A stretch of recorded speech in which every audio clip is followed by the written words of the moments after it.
By the time I reached the porch, my throat was tight enough that breathing felt like a task. The white wicker chairs still sat side by side, facing the water, one cushion slightly sunken where Grandma always sat. The wind chimes above the doorway jingled weakly, their sound thin without her soft laughter beneath it. I placed my hand on the doorframe and whispered, "Hi, Grandma," because I couldn't walk inside without saying something to her first. Not after all the years she was the only one who made me feel like I mattered. Inside, the house felt smaller than I remembered. Grief has a way of shrinking everything: ceilings, walls, people. The kitchen smelled faintly of oranges and lavender, her signature mix. For a moment, I let myself stand there, eyes closed, breathing it in as if scent alone could anchor me. But footsteps brought me back. My mother appeared in the doorway, lips pressed into a polite, paper-thin smile. "Oh, you're here." You'd think she might hug me, or cry, or at least pretend she was glad I'd flown across the country on one day's notice. Instead, she gestured vaguely toward the living room. "We need to talk." Brooke was already perched on the couch, tanned legs crossed, phone in hand, though she pretended not to be texting. Her face was made up just enough to look naturally beautiful, the kind of effortless perfection she'd been praised for since she was 12. My father stood near the window, back straight, jaw set, staring out at the row of 10 cottages that lined the water's edge. The same cottages that made up most of Grandma's life's work, the same cottages I had spent every summer maintaining with her, sweeping porches, repainting shutters, helping tenants move in and out, learning how each home had a different heartbeat. My heart dropped. They were already thinking about them, claiming them. I took a seat across from them, feeling suddenly like a stranger in the house where I'd learned to braid my hair and bake cornbread and fix a broken fence post without asking for help. All those small lessons that ended up becoming the backbone of the life I built miles away as a software engineer in Austin. A life I chose because independence was safer than needing people who didn't notice when you slipped through the cracks. My father cleared his throat, a sound I'd heard before every disappointment he ever delivered. "We've discussed the estate." Estate. Not Grandma. Not her name. Not her life. Estate. My mother folded her hands on her lap. "We're going to take care of everything. The cottages, the finances, her belongings, all of it." I blinked. I thought we'd go through things together." She smiled coolly. "There's no need for that." I felt the air leave my lungs, slow and heavy. Did she leave a will? Brooke let out a soft scoff, as if I'd asked something offensive. My mother didn't even hesitate. "No, there's no will. Everything passes to us automatically." Automatically. Like none of it mattered. Like 40 years of love and community and service were something you could just scoop up and claim without blinking. "But she talked about updating her paperwork," I said quietly. "She told me months ago she was organizing everything." My parents exchanged a look. A quick, sharp one, the kind that says, "She remembers more than we wanted her to." My father's voice tightened. "She must not have done it." "She would have told you if she had," Brooke added, flipping her hair. "She wouldn't hide something from you, right?" My stomach twisted. That was exactly what they wanted me to believe. That anything I couldn't prove didn't exist. That Grandma leaving something for me was just a fantasy.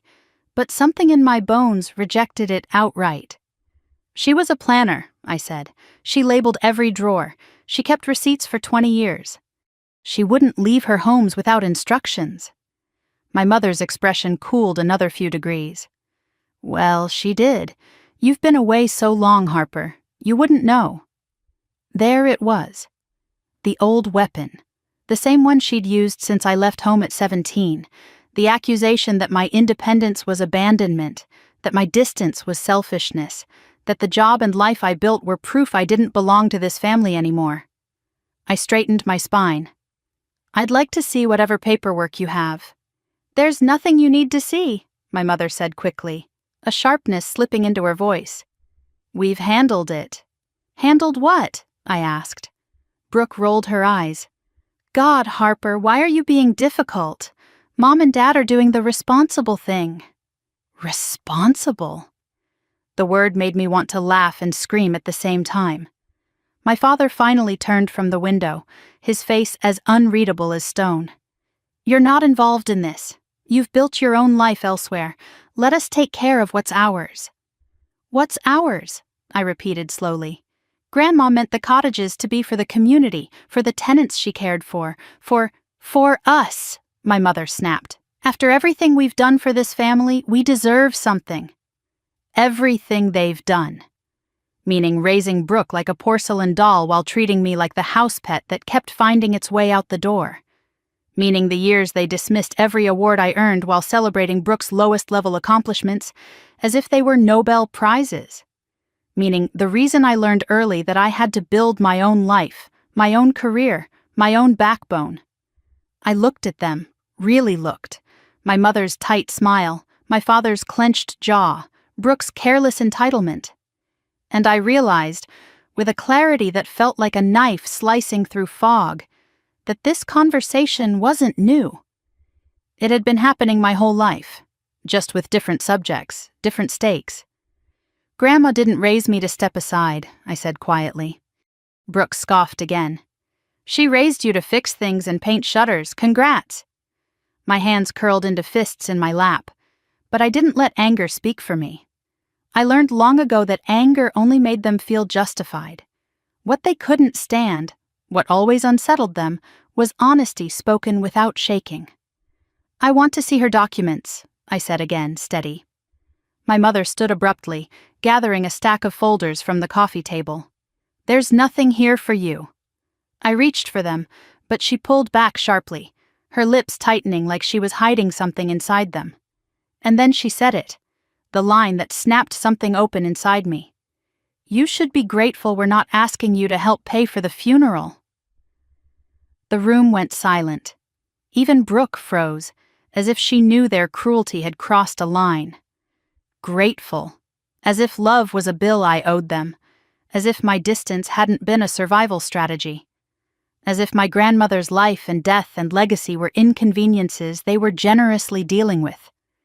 I stood so slowly the chair barely shifted. My voice came out soft, controlled, but my heartbeat thundered. Grandma would never have left things the way you're saying. My father's jaw twitched. Believe what you want. But I wasn't believing. I was knowing. I grabbed my keys, shaking now not from fear, but from the electric voltage of resolve. I'm staying at the cottages tonight, I said, and I'm going to find out the truth. Brooke rolled her eyes again, but this time something flickered behind the arrogance.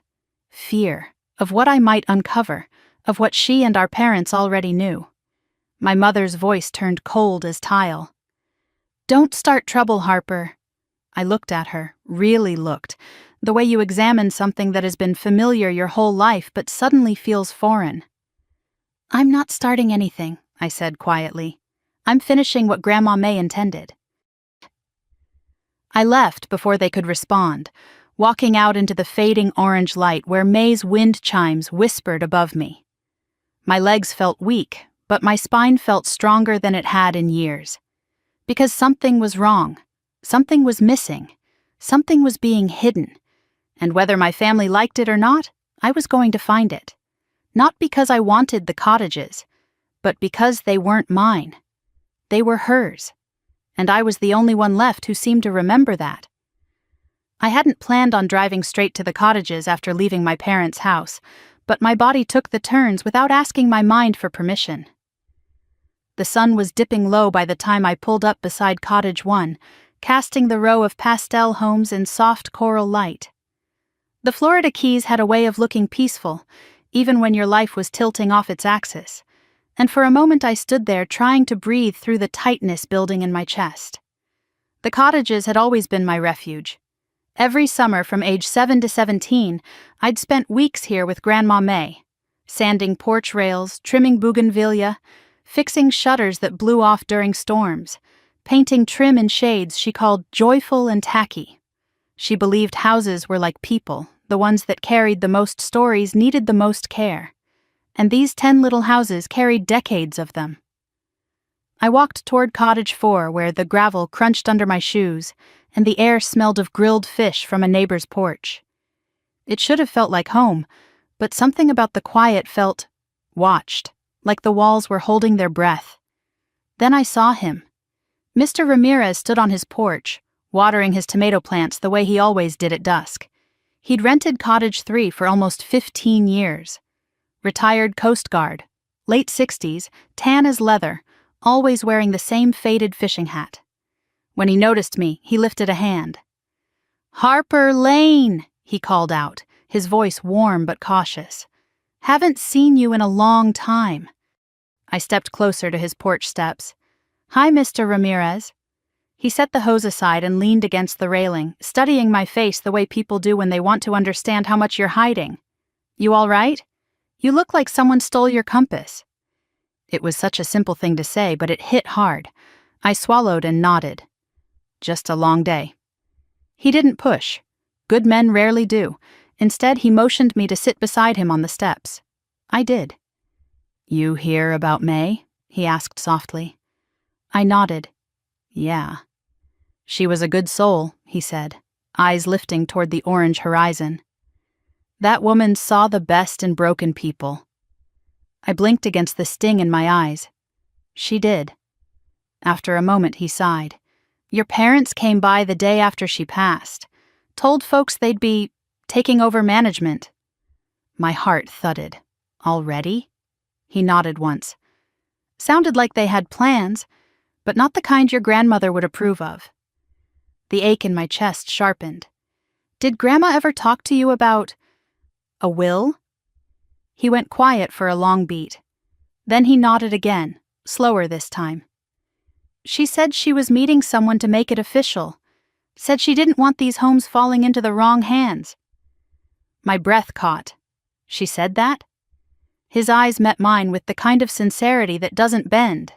Clear as day. A warm breeze drifted past us, carrying the scent of jasmine. But something cold was climbing up my spine.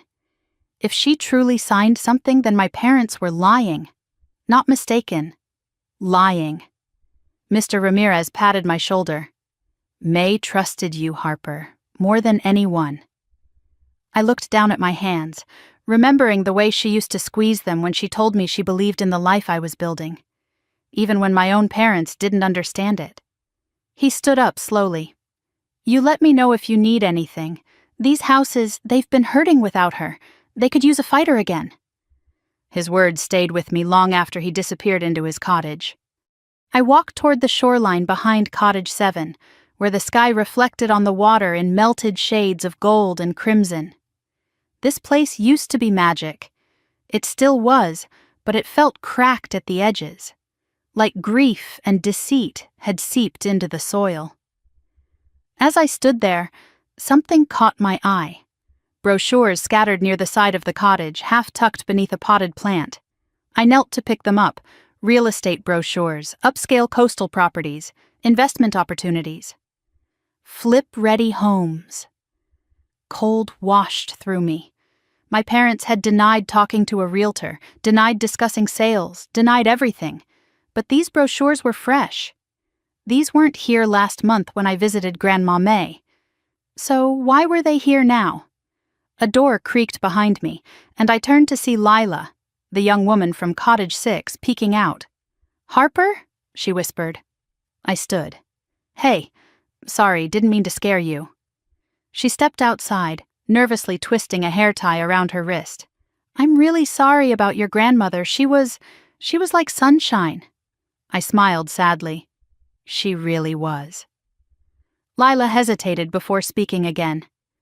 "I'm not sure if I should say this, but there's been someone hanging around here. Not your parents. Someone else." I frowned. "Who?" "I don't know. Young guy, maybe 20s or 30s. I saw him by the storage shed 2 nights ago. He left when he realized I noticed." Her voice dipped. "He had a key." That cold feeling turned icy. "Did you tell anyone?" I asked. She shook her head. "I didn't know what it meant, but your parents have been coming and going a lot this week, and it felt weird. Weird. No, It felt like motive. I thanked her and walked toward the storage shed behind Cottage 7. The night air had cooled, but sweat gathered at my hairline as I tried the latch. To my surprise, it swung open with almost no resistance. The light inside flickered to life, revealing shelves of carefully labeled boxes, gardening tools, old tax returns, paint supplies. Grandma May labeled everything, so it didn't surprise me to see a box tucked neatly on the top shelf labeled, "Financial Records. Keep secure." I reached for it. The cardboard was dusty but intact. Inside were ledgers, rental agreements, receipts, every tenant payment she'd ever recorded. She kept detailed logs of repairs, including dates, contractors, and amounts. But as I thumbed through the most recent entries, my breath hitched. The handwriting changed. The careful loops and curls of May's letters gave way to sharp angles, rushed strokes. Someone else had been writing in these ledgers, fabricating repair bills, recording massive expenses that tenants later told me never happened. Thousands missing. I sank onto the bench inside the shed, legs trembling. Whoever did this hadn't just anticipated inheriting the cottages, they'd already begun using them like an ATM. A rustling sound outside made me freeze. Footsteps. Slow. Deliberate. I turned off the light and held my breath. The footsteps grew closer, crunching the gravel inches from the door. My pulse pounded in my ears. Then, just as I reached for my phone, they stopped. Silence. And then the soft retreat of someone walking away. When I finally stepped outside, the path was empty. But I noticed something glinting near the porch of Cottage 7, a small silver object half buried in the gravel. I knelt and picked it up. A key, not a house key, not a cottage key. No, this was small, flat, heavy. A safe deposit box key. My stomach dropped. I'd seen keys like this before. Grandma May used to keep one on her keyring when I was little. She said it was for the important things. I rose slowly, heart hammering. If this was her key, then someone else had another. Access to the box required 2 keys. Had someone already been inside? I hadn't planned to find anything tonight. But now I had. Real estate brochures, forged ledger entries, a mysterious visitor with a key, evidence of someone already tampering with records, and a safe deposit box key my parents claimed didn't exist. This wasn't confusion. This wasn't poor record-keeping. This was deliberate.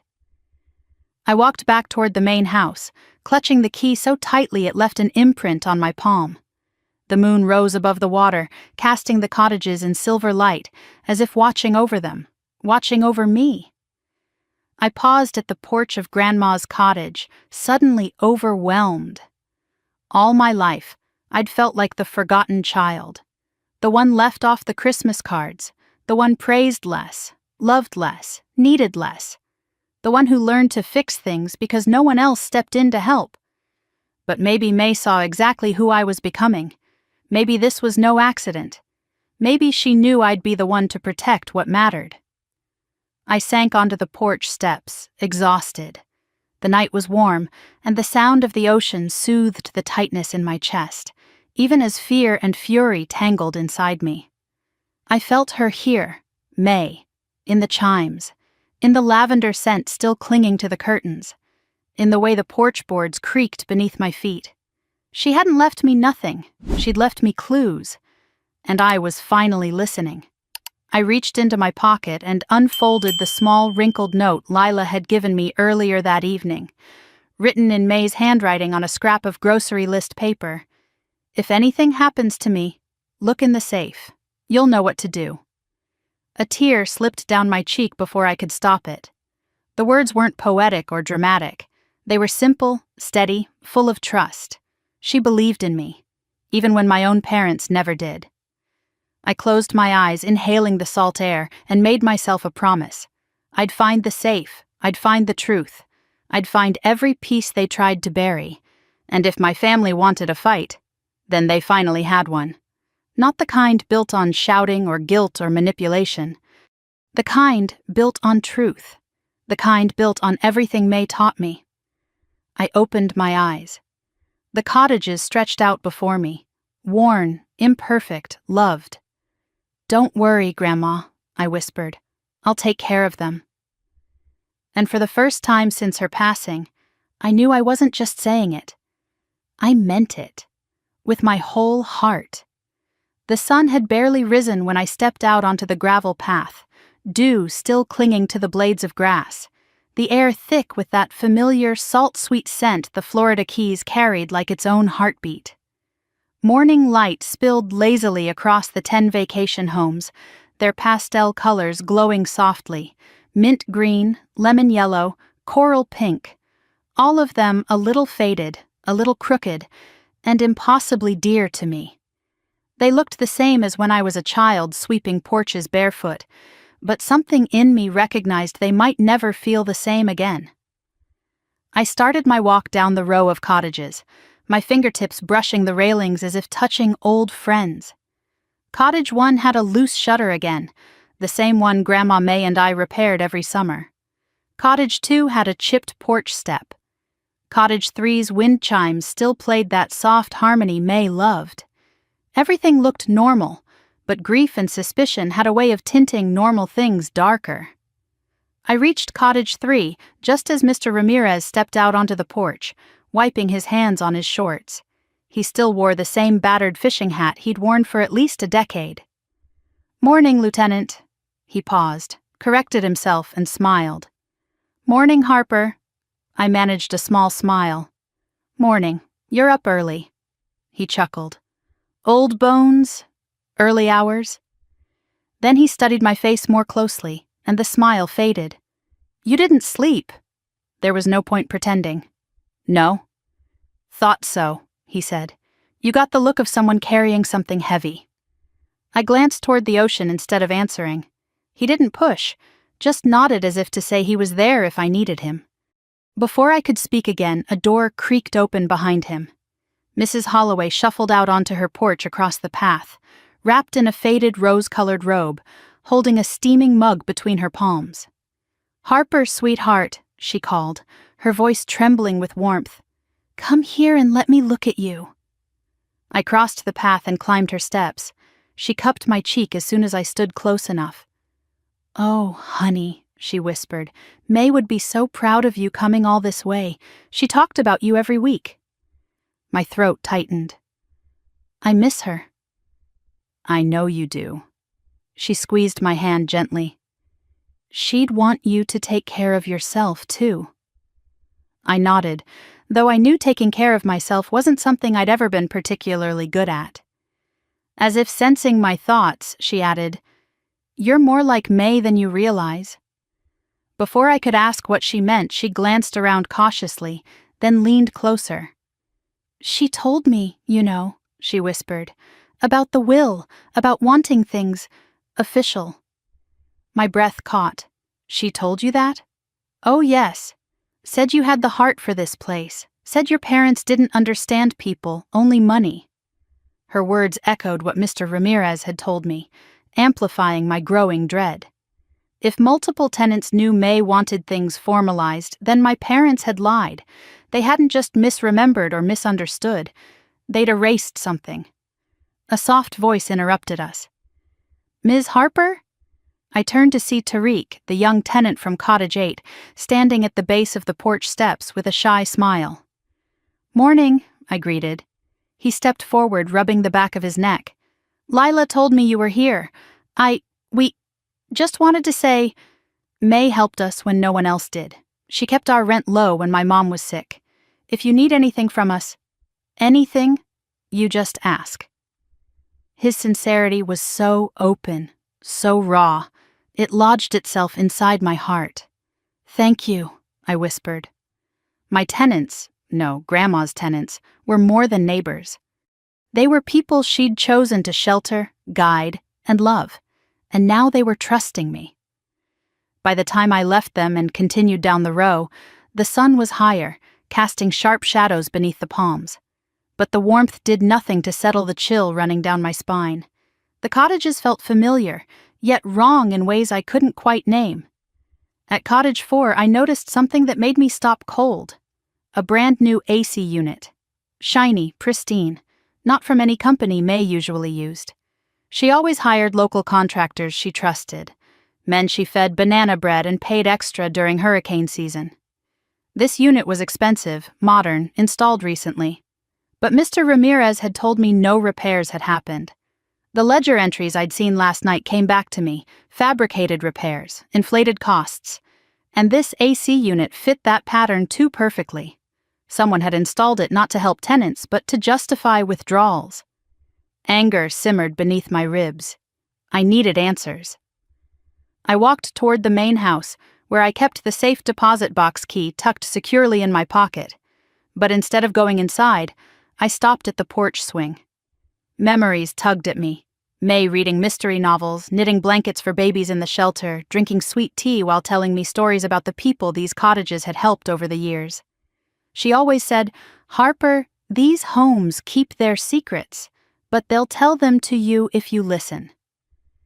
Maybe that was why I'd always loved it here. Maybe that was why she trusted me. Inside the house, the citrus lavender scent clung like a fading echo of her. The kitchen wallpaper, yellow with tiny blue flowers, seemed a little dimmer, but still her. I moved into the small office she kept beside the pantry. Her handwriting was everywhere, on sticky notes, on envelopes, on the edge of a recipe card, on a list pinned above the desk, one word circled 3 times: ledger. I pulled the ledger from my bag and flipped to the pages with different handwriting. Someone had noted repairs, but I knew from tenants those never happened. Then one line struck me like a fist. Withdrawn. $4,000. Note. Ask Brooke? The breath left my lungs. Ask Brooke? No wonder Brooke had gone stiff when I mentioned paperwork yesterday. My parents weren't just hiding documents. Someone in this family had already started siphoning money.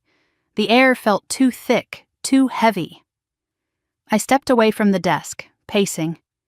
May knew something was wrong before she died. She must have. Why else would she write that? And why had she kept it hidden? My eyes drifted toward the bookshelf. Something poked out, a folder shoved behind some old navy blue binders. I pulled it free. The label read, Lane Family, Personal. My heart hammered as I opened it. Inside were old photos, me painting shutters with Grandma when I was 8, Brooke posing in a frilly dress while I held a toolbox out of frame. All grit and no praise. Notes May had written, her handwriting shaky but fierce. The pages told a story she never said aloud. Harper sees hearts. Brooke sees attention. Carol sees image. Douglas sees numbers. But then, the note that froze me. Protect Harper. Don't let them sway her. She's stronger than she thinks. I sat down hard, the page trembling in my grip. Grandma had known. She'd seen it all. The favoritism, the lies, the slow erosion of trust. And she'd been preparing for something, to shield me from a battle she feared was coming. A soft knock startled me. I turned to see Lila standing in the doorway, clutching something in her hands. "Sorry," she whispered. "I thought you'd want this." She held out a small brown envelope, worn, slightly crumpled. My name was written on the front in May's handwriting. For Harper. Open when the time is right. I stared at it, throat too tight to speak. When did she leave this? "Mr. Ramirez found it under Cottage 5's porch step," Lila said. "He thought maybe it was meant for you." Though I took the envelope carefully, like it might break. My pulse raced, and for a second I wondered if opening it now was the right moment. But something in my gut said no. Not yet. I slipped it gently into my pocket. "Thank you," I said. Lila nodded and stepped back out quietly. I returned to the desk, hand resting on the envelope through my pocket, when something outside caught my eye. A shadow moving along the row of cottages. Tall, still, watching. I stepped onto the porch, squinting against the harsh sunlight. The figure paused at the far end near Cottage 10. The moment I took a step toward them, they slipped behind the building and vanished. A cold ripple moved across my skin. Someone was watching me. Maybe had been for days. For the first time since arriving in the Keys, fear curled at the base of my spine. Not the fear of losing the cottages, not the fear of confronting my parents, but the fear of being in the middle of something larger, darker, already in motion. I closed the screen door behind me, heart beating too loudly. Whatever my family started, whatever they were hiding, whatever someone else was trying to cover, it wasn't over. And I wasn't leaving. Not until I found the truth. Not until I uncovered every secret May tried to protect me from. Not until every lie my parents told collapsed under the weight of her trust in me. I stood on the porch, wind stirring my hair, staring down the row of cottages like they were a promise I was finally ready to fight for. And no matter who was watching, no matter who wanted me to stop, I was going to keep going. The bank smelled like cold metal and lemon cleaner, the kind of sterile scent that made my stomach tighten the moment I stepped inside. I didn't belong here, not with my salt-stained sandals and the safe deposit box key clenched in my sweaty palm, but I couldn't turn back. Not when this key might be the only thread left connecting me to whatever truth Grandma May tried to leave behind. The teller, an older woman with silver curls and warm brown eyes, looked up as I approached. Her name tag read, Donna, written in neat cursive. "Morning," she said gently. "How can I help you?" I swallowed. I think my grandmother had a safe deposit box here, under her maiden name, May Hollister. Her expression softened instantly. "Oh, sweetheart, I knew May for over 20 years. I'm very sorry for your loss." My throat tightened. "Thank you." She motioned me closer. And yes, she did have a box. She used it more often in the last few months. I wondered why. My pulse kicked. "Can I see it?" She hesitated only a second before nodding. "If you have a key." I held out the small silver key. It felt heavier now than it did last night. Donna examined it, then gave a sad smile. "This is hers," she said quietly. "Follow me." She led me past the teller counters, through a locked door, and down a narrow hallway that hummed with the sound of fluorescent lights. The walls were lined with small metal doors, rows and rows of them like a library of secrets. When Donna stopped at box 314, she paused.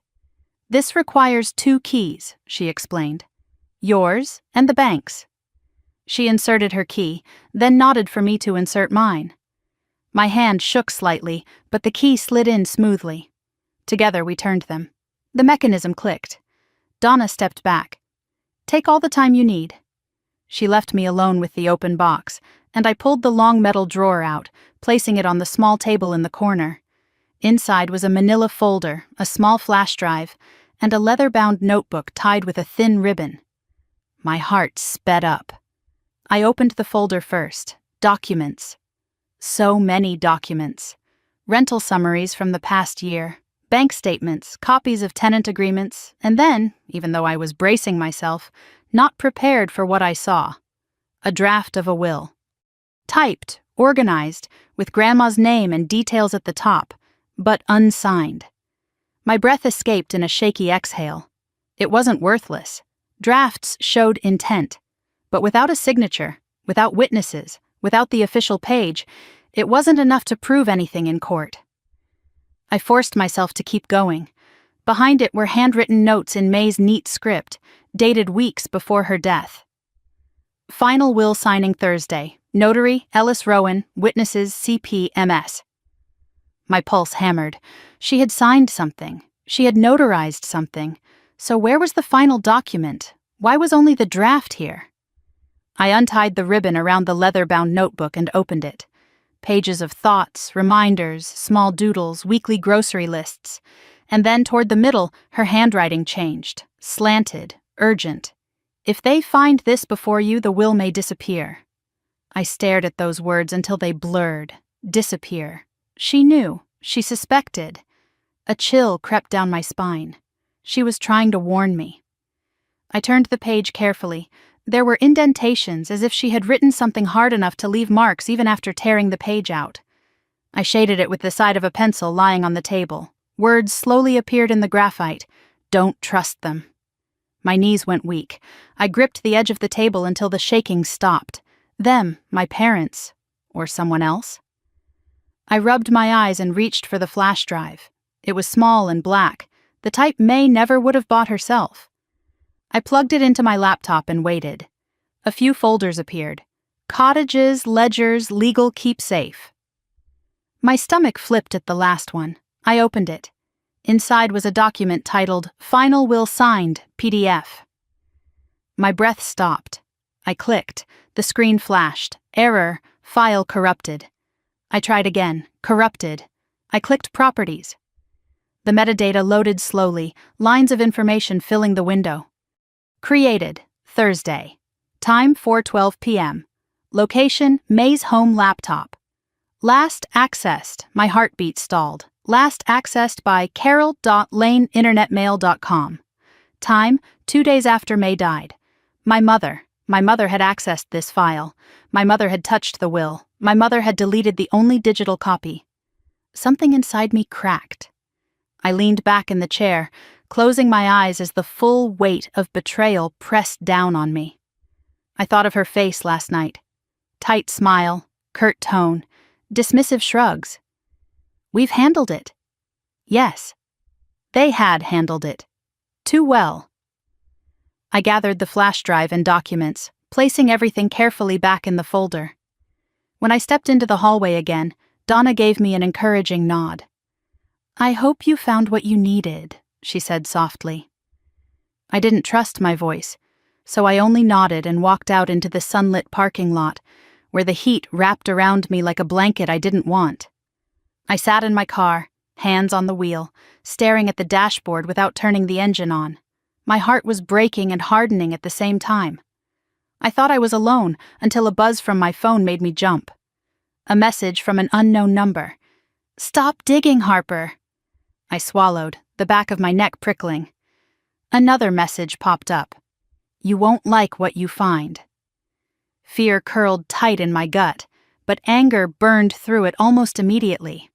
I refused to let a coward behind a blocked number scare me off.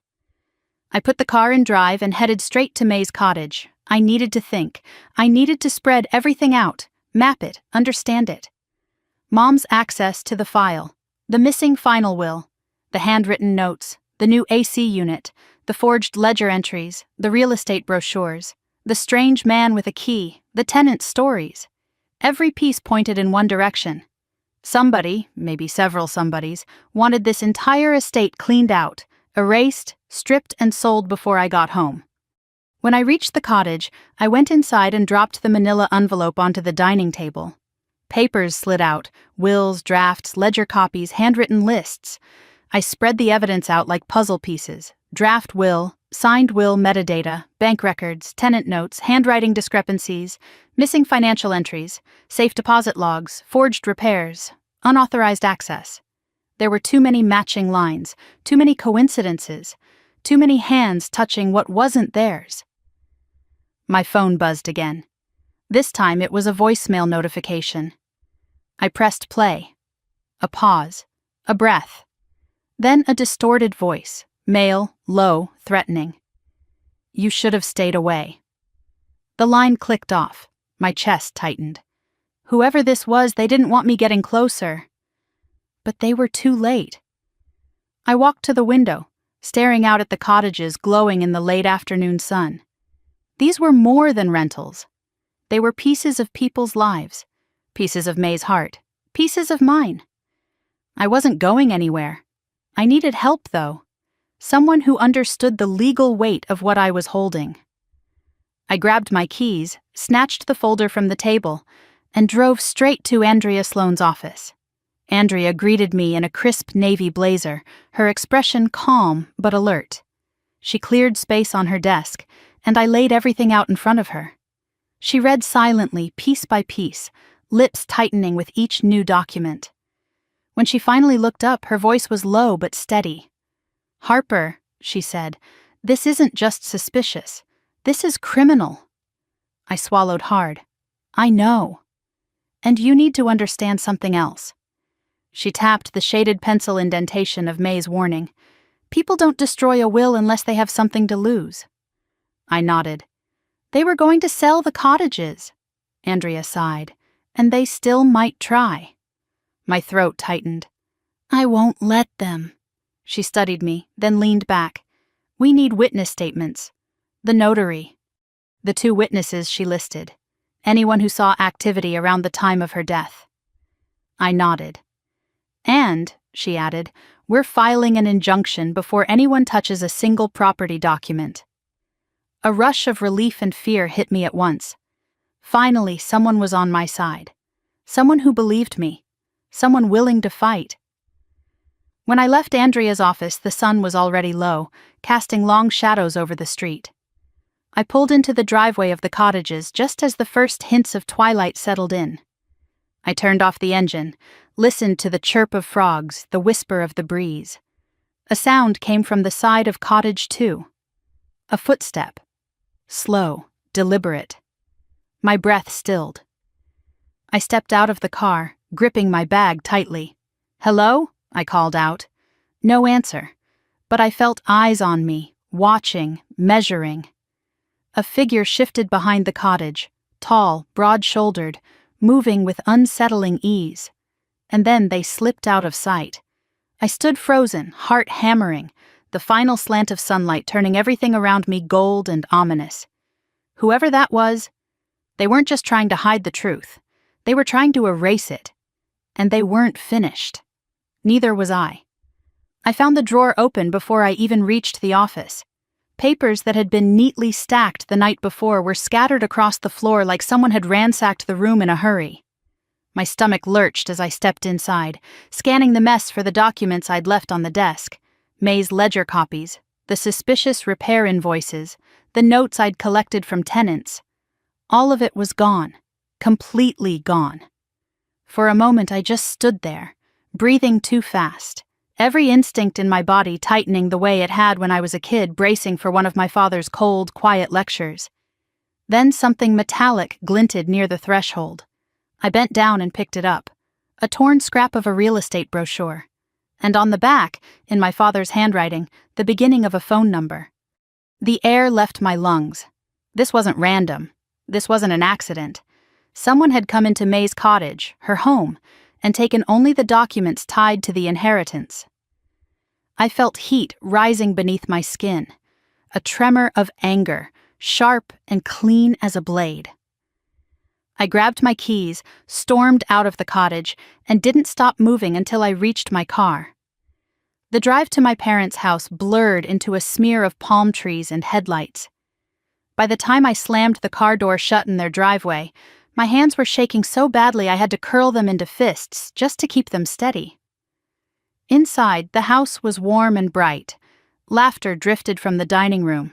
My parents and Brooke around the table, plates still half full, their perfect little family moment interrupted when I stepped into the doorway. My father turned first, irritation flickering across his face before he replaced it with a tight, practiced smile. "Harper, didn't expect you." My voice came out cold. "Why were you in Grandma's cottage?" My mother blinked hard, feigning confusion. "What are you talking about?" I pulled the torn brochure from my pocket and tossed it onto the table. This was on the floor, next to the empty drawer. Someone broke in and took every document I was reviewing. Brooke scoffed. "Someone probably broke in looking for cash. Calm down." I stared at her. "Do thieves usually leave untouched antiques and break into only the office? Do they take only financial papers and nothing else?" Her smirk twitched. Dad pushed his chair back with a sigh. "You're jumping to conclusions." I stepped forward. "Your handwriting was on this." His jaw clenched, barely perceptible but impossible to miss once you knew his tells. "Coincidence," he said. "Lies. Face-to-face lies, delivered without flinching. And that was somehow worse than the break-in itself." I looked at him, then at my mother, then at Brooke. 3 faces I had spent most of my life trying to make sense of. 3 people who had made me feel like an outsider in my own family. 3 people who now stood between me and the woman who had loved me more than any of them ever did. My mother leaned back in her chair, arms crossed. "Harper, you're being dramatic. You're tired. You're emotional. Losing May. Don't, I said sharply. Don't use grief as a shield for what you're doing. Her lips thinned into a straight white line. We're not doing anything, she insisted. You accessed her safe deposit box, I said quietly. Her eyes widened before she could hide it. You deleted her digital will, I continued. My father shot her a warning look, but she was already spiraling. You have no proof, she said, voice rising. You don't know what you're talking about. I took a slow breath. Then tell me why the ledger, her ledger, shows $4,000 missing with a note that says, Ask Brooke. Brooke sat up straight, cheeks flushing. That's not what it looks like. Mom said that was fine. Mom's gasp was sharp enough to pierce glass. Brooke! My father slammed his palm on the table. Enough! Silence fell, heavy, suffocating. I stared at Brooke, whose bravado had crumbled into something raw and frightened. She looked so small suddenly, so young, so clueless about the world outside her curated Instagram bubble. Where did the money go, Brooke? I asked softly. Her chin trembled. I needed it, okay? For a hotel, for a brand deal, for work. Work, I echoed. She flinched at my tone. I thought Grandma said it was fine, she whispered. Mom said it was practically mine. My heart splintered, not for her actions, but for how deeply she believed she was entitled to everything she touched. I turned to my mother. You told her that? Mom's face twisted. You were gone, Harper, off living your life. You couldn't expect us to pay attention to both of you. The words hit harder than I expected. Something inside me, something I thought had toughened long ago, cracked open. My father stood abruptly. We are not discussing family issues like this. No, I said. We're discussing legal issues. His head snapped toward me. Legal? The will, I said. The missing will, the safe deposit box, the forged repairs, the unauthorized withdrawals, the real estate brochures, and now the break-in. My mother whispered, Harper, don't do this. I stared at her, the woman who'd spent her life praising Brooke's smallest efforts and dismissing my biggest accomplishments. The woman who couldn't bring herself to hug me when I moved across the country at 17. The woman who couldn't tell me the truth if her life depended on it. You did this, I whispered back. My father's voice hardened. Watch your tone. No, I said. Watch yours. He froze. I exhaled slowly, letting years of hurt sift through me before settling into something solid, something that felt almost like peace. You're right, I said softly. I did leave. I left because no matter how much I tried, I was never enough for you. And that was fine. I accepted it. Brooke blinked at me, confused. My mother's lips trembled faintly. My father remained stone. But Grandma thought I was enough, I continued. Enough to help her. Enough to protect her tenants. Enough to carry on what she spent her whole life building. I leaned forward slightly. And the more you lie, the clearer it becomes how much she saw, long before I did. Something flickered in my father's eyes, something like fear. I straightened. I'm not backing down. And what do you think happens now? He asked, voice sharp. I looked him directly in the eyes. I file. I take everything I have to court. I let a judge see the truth. My mother's hand flew to her mouth. Brooke made a soft, wounded sound. My father glared. You would tear your family apart for some run-down cottages? I swallowed hard. No. I'm stopping my family from tearing itself apart. For a moment, none of them moved. None of them breathed. Then I turned toward the door. My mother called after me. Harper, wait! But I didn't. Outside, the night air hit me like a wave. Humid, salty, real. I leaned against my car for a moment, letting the tension drain from my shoulders. I drove back to the cottages with the windows cracked, letting the breeze cool my face. My anger slowly melted into something softer. Sadness, maybe. Or resignation. or the acceptance that no matter how this ended, my relationship with my family would never be the same. When I pulled into the gravel lot, the cottages glowed under the porch lights, each one a small beacon of memory and promise. I stepped out of the car, shoulders aching from the weight of everything I'd just confronted. Mr. Ramirez was sitting on his porch again, his face dipped in shadow. When he saw me, he stood. "You all right?" he asked gently. For a second, I almost said yes, but I shook my head. He walked down the steps and placed a steady hand on my shoulder. I didn't realize how badly I needed that simple gesture until my eyes burned. "You're not alone," he said. "Your grandmother built this place so you'd always have somewhere to stand." I nodded, swallowing the knot in my throat. "Thank you." He squeezed my shoulder once more before returning to his porch. I walked toward Cottage 3 and sat on the top step. The ocean whispered in the distance. A warm breeze rustled the palms. Somewhere down the row, a tenant laughed softly. And for the first time that day, I let myself cry. Not from weakness, but from the truth finally spilling out of me. They tried to take what didn't belong to them. They tried to erase a woman who spent her whole life giving, but I wasn't going to let them. Not anymore. 2 days later, the court date arrived in the mail. As I held the envelope, my heartbeat settled, not into fear, but into certainty. I would fight, and this time I wouldn't fight alone. The phone call stayed with me all night, the distorted voice repeating in the dark like a warning I couldn't turn off. By the time morning came, my body felt wired and restless, every nerve on edge. I didn't bother making coffee, didn't bother brushing the sand from the porch steps where I sat half the night. Instead, I grabbed the manila folder, slid it under my arm, and headed straight for my car. Andrea answered on the second ring. "You sound tense," she said. "I got a threat." Silence hummed through the line before her voice returned, firm and controlled. "Document it. Screenshot the number. Forward the voicemail to me. And whatever you do, don't wander around alone today." "I'm going to find the notary," I said. Andrea exhaled. "Good. That's the right next step. If the will was signed, we need confirmation from everyone involved. Be careful, Harper." I hung up, tucked the phone into the cup holder, and drove toward the address Mrs. Holloway had given me, a small yellow house with a peeling porch and a mailbox shaped like a pelican.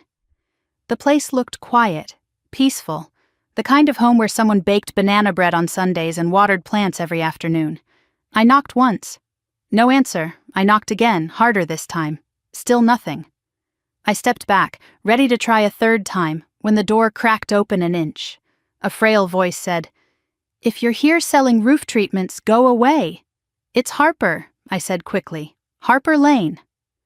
The door opened wider, revealing a tall, white-haired man leaning on a cane. His face was lined with age, but his eyes were bright, sharp, observant, unafraid. The kind of man who noticed everything. "You're May's granddaughter," he said before I introduced myself. My breath caught. "Yes," he nodded once. "I wondered when you'd come." He stepped aside and motioned me in. The inside of his house smelled faintly of old books and cedar oil. A recliner sat in the center of the living room, its cushions worn but clean. "Sit there," he said. "It cost more than my first car, and someone should enjoy it." I sat, and he lowered himself onto the sofa. His cane rested across his knees. "You're Ellis Rowan," I said. "The notary." "Still am," he replied, "though I retire next spring. Your grandmother told me someone might come asking." My heart quickened. "She talked to you?" "Always did," he said with a soft smile. "Sharp woman, sharp enough to know trouble was coming." I swallowed. "Did she sign something with you?" He nodded. "A final will, at her kitchen table. She'd prepared the paperwork, and she insisted it be official. Stamped, witnessed, and logged." I felt tears sting the back of my eyes. "Who witnessed it?" He tapped the side of his head. "Carol Parker and Marcus Son." The names matched the initials in her notebook. My hands trembled slightly. "Do you remember the date?" I do. And I remember she was clear, calm, strong as ever. She talked about tenants, plans she had for the cottages, and about you. Me, I whispered.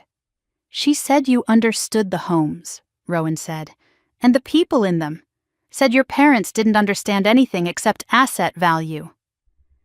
I closed my eyes, forcing down the swell of emotion. Do you have the logbook? I asked. His expression dimmed. Wish I did. Someone stole it. My breath snagged. Stole it? He nodded grimly. A week after May passed, broke the lock on my back door, rifled through every drawer, didn't take a penny or my watch. Only that book. The room seemed to tilt. Did you tell the police? Of course. They called it random theft. He snorted. But I've been on this earth long enough to know when something's targeted. I pressed a shaky hand to my forehead. Do you have anything left? Anything that proves the signing happened? Rowan studied me for a long second. Then he pushed himself off the sofa and shuffled across the room to a small chest of drawers. I always keep backups, he said, for situations exactly like this. He pulled out a worn manila envelope and handed it to me. Page 72, he said. May Hollister, signed, stamped, witnessed. I opened the envelope with hands that didn't feel like mine. Inside was a photocopy of the notary logbook entry. Neat, official, unmistakably real. Date, time, 2 signatures, notary stamp, everything we needed. I looked up. This is everything. He patted my shoulder. I know, that's why I kept it ready. I fought a sob. Thank you. He nodded once. Your grandmother trusted you. It's time you trusted yourself. When I stepped out of his house 20 minutes later, sunlight hit me hard. The world felt brighter and darker at the same time. I sat in my car and stared at the envelope on the passenger seat. Proof. Real proof. And someone had tried to destroy it. My phone buzzed. A call from Pastor Lucia's church. I answered quickly. Harper, the pastor said softly. I found something else in our storage room. An envelope addressed to you. Your grandmother left it with me, just in case. Can you come by? My heart kicked. I'll be there in 10 minutes. The church sat at the end of a quiet street shaded by sprawling live oaks. Pastor Lucia, a short woman with warm brown skin and soft eyes, met me at the door. She loved you deeply, she said as she led me inside. You know that, right? I nodded, unable to speak. She guided me into her office and handed me a sealed manila envelope. My name was written across the front in Grandma's handwriting. Delicate, firm, familiar enough to crack my heart open. I peeled it open carefully, like it was something breakable. Inside were documents. A partially signed earlier will. A notarized statement from May saying she intended to update the will to give me managerial rights. A handwritten note. Legacy is not money. It is protection. Protect the homes, protect the people. If someone tries to take them, follow the truth. Then a final sheet, a photocopy of an entry in a notary logbook, the same date Rowan had given me. She left this with me months ago, Pastor Lucia said softly. Said she feared someone might try to alter her wishes. A wave of grief swept through me, heavy and warm and devastating. She knew, I whispered. She did, the pastor said, and she trusted you to finish what she couldn't. I tucked the documents into my bag, holding them like fragile glass. Thank you, I whispered. You're welcome, child, she said. Be careful. Some people fear the truth more than anything. Her words followed me as I stepped outside. The sun was dipping lower, bleeding yellow into the horizon. I walked to my car slowly, feeling the weight of everything pressing against me. Proof in my bag, a warning in my phone, a storm rising around my grandmother's legacy. Halfway to the parking lot, my phone buzzed. Unknown number. Again. I almost let it go to voicemail, but something inside told me to answer. I lifted it to my ear. Hello? A distorted voice hissed softly. Stop digging, Harper. This won't end how you think. Before I could respond, the call cut off. My heart pounded as I scanned the parking lot. Empty. Silent. Still. But someone had been watching. Someone who knew I was getting closer. Someone who realized they were losing control. I closed my eyes, gripping my phone, forcing my breath steady. I wasn't turning back. Not now. Not ever. By the time I reached the cottages again, dusk had deepened into soft twilight. Porch lights flickered on one by one like fireflies. 10 homes, 10 stories, 10 pieces of a legacy someone was willing to destroy to claim. I stepped out of the car, clutching the notary photocopy in one hand and May's letter in the other. When I reached the main porch, a soft breeze lifted the chimes overhead, tinging the air with their familiar melody. I paused, looking out over the cottages glowing gold in the last slant of light. "I'm here, Grandma," I whispered, "and I'm not letting them take this." Behind me, the shadows shifted. I turned, but the path was empty, only the wind, the chimes, and the ocean. Still, every instinct in my body knew the truth. Someone was watching, and they weren't finished. But I wasn't afraid anymore, because now I had the truth. The morning air tasted like humidity and old paint as I stepped onto the porch with the notary photocopy pressed to my chest. For the first time since May died, I felt like I wasn't walking blindly through her shadow. I was following her footprints. But that feeling didn't last long, because when I opened my email, the illusion of progress shattered. A new message sat at the top of my inbox. Subject line: Rent adjustment effective immediately. Sender: Lane Property Management Coastal Homes. Org. My breath caught. My parents. They had created a property management email, overnight, and issued rent increase notices to every tenant. 40% hikes. A $50 administrative fee. Mandatory prepaid maintenance charges. The kind of numbers that would force people out. I clicked through the notices one by one, heart sinking deeper with each message. Every tenant at May's Cottages had received the same aggressive, impersonal email. A knock sounded on the porch rail. I looked up to find Mr. Ramirez holding his phone, his jaw clenched tight. "Tell me this isn't real," he said. "It's not legal," I replied. He lifted an eyebrow. "That isn't what I asked." I swallowed. "It won't stand, I promise." His shoulders slumped with a sigh heavy enough to sag him forward. "I can't afford an increase like that, Harper. None of us can." Behind him, Lila stepped out of Cottage 6 with tear-filled eyes. "They're trying to force us out, aren't they?" More tenants emerged. Tariq from 8, Mrs. Holloway leaning on her walker, 2 retirees who had lived here since I was a teenager. Their faces held the same fear, the same heartbreak. "They're trying to make the cottages look unprofitable," I said, "so they can justify selling them." Anger rippled through the group like a silent storm. Tariq shook his head. May promised these homes would be stable, affordable, that this was a place for people who needed a break from life. He didn't have to say the next line out loud. My parents were breaking that promise. I nodded once. "No one is leaving, not on my watch." They watched me, waiting, for answers, for leadership, for something stronger than emails and shadows. I'd never asked to be the one in charge, never envisioned stepping into this role. But the weight of their trust sat on my shoulders like something sacred. I took a breath. "Everyone meet me tonight on May's porch, 7 o'clock. Bring any notices, emails, anything new." They nodded one by one, each expression softening into a glimmer of hope. As they dispersed, I headed back into the house and grabbed my phone, dialing the number for Coastal Bay Realty, the company printed on the brochures I'd found. A woman answered. "Coastal Bay Realty, this is Tina." "Hi," I said, keeping my voice steady. "I'm calling about an inquiry made on the Hollister Cottages." "Oh," she said. "Yes, that was, let me see, Douglas Lane and his wife, Carol." My pulse spiked. "Do you know what they were planning?" "Well," she said thoughtfully, "they asked for valuations, projections for converting long-term rentals into short-term vacation units, and a timeline for listing all 10 properties within the next 60 days. 60 days. 2 months.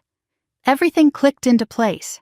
The rushed paperwork, the break-in, the ledger manipulation, the rent spikes. They were preparing to sell. Fast.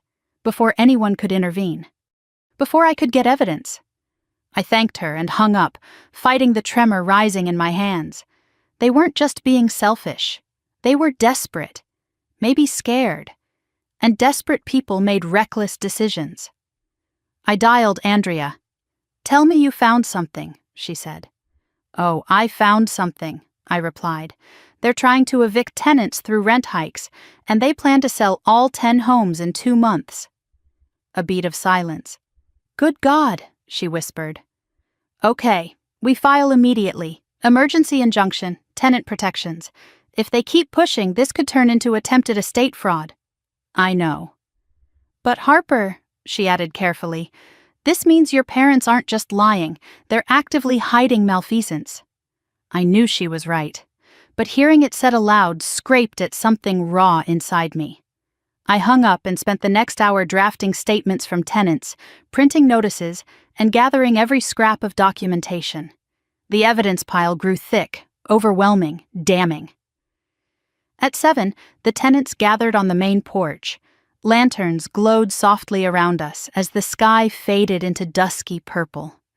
They sat in a semicircle, quiet, anxious, hopeful. I stood in front of them, holding May's notary photocopy in one hand and the rent notices in the other. "Here's what we're dealing with," I began. "The rent increases are illegal. They can't evict you without going through a proper process, and they can't change management while the estate is under dispute." Mrs. Holloway raised her trembling hand. "Harper, dear, why are your parents doing this?" My throat tightened. "Because they think the cottages belong to them." Mr. Ramirez frowned. "But May told me they didn't understand the cottages." "That's what she thought," I said softly. "And she tried to protect them. She signed a final will leaving managerial rights to me. But that will has disappeared." Gasps rippled through the group. "Someone took it," I said. "But I have proof it existed. Proof it was signed. Witnesses who were there, and a notary who still remembers everything." They stared at me, stunned. A wave of determination, fierce, protective, rose in me. "I'm filing to stop this," I continued. "But I need all of you. Witness statements, letters, anything that shows what May intended. Anything you heard, saw, or suspect." Tariq immediately stepped forward. "I saw your parents sneaking into the shed 2 nights before May passed." Mr. Ramirez nodded. "They came after dark, went into the office, stayed nearly 30 minutes. They weren't checking on her. She was already asleep." Lila raised her hand timidly. "I saw a man I didn't recognize walking behind the cottages with a key. He didn't belong here." Mrs. Holloway leaned forward. "May told me she locked her last will in a place only you would think to check." I felt my breath hitch. "She told you that?" "Oh yes," she said. "Said she trusted your sense, trusted your integrity." My throat closed with emotion I didn't expect. We spent the next hour collecting everything. Stories, receipts, suspicious encounters, overheard arguments, tenants' old letters from May promising affordable rent. By the time the group dissolved into the night, the evidence folder was twice as thick as before. I sat alone on the porch afterward, the chimes whispering overhead. "You're doing the right thing," a voice said behind me. I turned to see Mr. Ramirez standing on the bottom step, hands tucked into his pockets. He looked tired but resolute. "When your grandmother got older," he said, "she said the cottages weren't buildings. They were people's second chances. Their first hope. Their last hope." I swallowed. "I know." He studied me with eyes full of something like pride. "You're her girl. She knew you'd do what was right." The lump in my throat made speaking difficult. "I'm trying." He nodded and turned toward his cottage. "Try harder. It's time." When he disappeared into the night, I sat there listening to the waves, the wind, the distant murmur of tenants settling back in. And for the first time since arriving, I didn't feel like a visitor. I felt responsible. Responsible in a way that was terrifying and empowering at the same time. I went inside, set the evidence folder on the dining table, and began drafting an affidavit summarizing everything I'd collected. Hours passed, words blurred, my handwriting drifted, but I didn't stop. Around midnight, my phone buzzed, another unknown number. I stared at the screen, pulse throbbing. Then I answered. A slow, deliberate exhale crackled on the other end. "You're making this harder than it needs to be," the distorted voice murmured. "Turn back before someone gets hurt." Cold sank through my veins. "Who is this?" "Someone who knows you don't belong here," the voice hissed, "and someone who's not afraid to make you leave." The line went dead. I sat stiffly, phone still pressed to my ear, heart pounding a hard, steady rhythm. The house creaked softly behind me. Something shifted in the shadows. A reflection flickered in the window, a tall silhouette standing near the porch steps before slipping into the darkness. I rose slowly, every instinct on high alert. I walked to the window. Nothing. Just the wind, just the dark, just the ocean. But I knew better. Someone was watching, following, waiting. My parents weren't working alone, and I was officially in the middle of something much bigger, much uglier, than a family dispute. I closed the curtains, locked the doors, and whispered into the silent house. I'm not backing down. Because if someone was willing to threaten me, break in, and erase May's wishes, then they were afraid, and that meant I was getting close. Closer than ever. The morning after the threats felt unreal, as if the world had shifted a few inches to the left while I slept.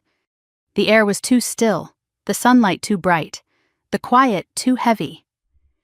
I stood on May's porch with a cooling mug of coffee, staring across the row of cottages while the notary photocopy lay like a heartbeat inside the folder on the table behind me. Today mattered. Today was the day I gathered official statements. If the will was gone, then witness testimony was everything. I didn't trust my parents. I didn't trust whoever was calling me. But I trusted the truth. And that had to be enough. I headed to Mrs. Parker's house first, walking past the soft crunch of gravel underfoot. She lived on the other side of the church, in a little house with bright pansies lining the front walkway, and a white porch swing that creaked when the breeze shifted. She opened the door before I could knock. "May's girl," she said with a smile that reached her pale blue eyes. "I was expecting you." I blinked. "You were?" "Oh, sweetheart," she said, stepping aside to let me in. "Your grandmother told us you'd be the fighter, said when things got difficult you'd know to stand up." The words hit deeper than I expected. I stepped inside, letting the scent of fresh lemon cookies and old books wrap around me. Mrs. Parker led me to her dining table where a single sheet of paper already sat waiting. "I wrote down everything I remember," she said. "The day of the will, what she said, who was there." "You remember the day?" I asked softly. "Of course. May was glowing. Said it was the first decision she'd made in a long time that felt right." Warm pride pooled in my chest. She handed me the page, bold handwriting, steady and clear despite her age. "I'll sign an affidavit," she added. "Swear to it, whatever you need." I exhaled. "Thank you. This means everything." She smiled and took my hand. "It's what May would want." I left with her statement tucked carefully in my folder and walked straight to Marcus' son's place. He lived above the bait shop near the marina, a cramped apartment that smelled of fish and coffee. He answered the door looking half awake and mildly annoyed until he recognized me. "Oh, May's granddaughter." "Yes," I said. "I need your help." He scratched the back of his neck. "This is about the will, right?" I nodded. "You were one of the witnesses." He opened the door and motioned for me to step inside. "May said this might happen," he said. "Said her family wouldn't take things well." I tried not to flinch at that. "Do you remember what she said that day?" He poured a cup of coffee for each of us before speaking. "She said she trusted you. Said you understood the community. Said you'd protect the cottages if anything happened to her." I inhaled shakily. She said that to both of you. She said it to anyone who listened, he replied, but mostly she said it with her actions. He gestured for me to hand him the affidavit form I'd brought. He read it carefully, then signed with a firm, steady hand. Thanks, I whispered. No problem, he said with a shrug.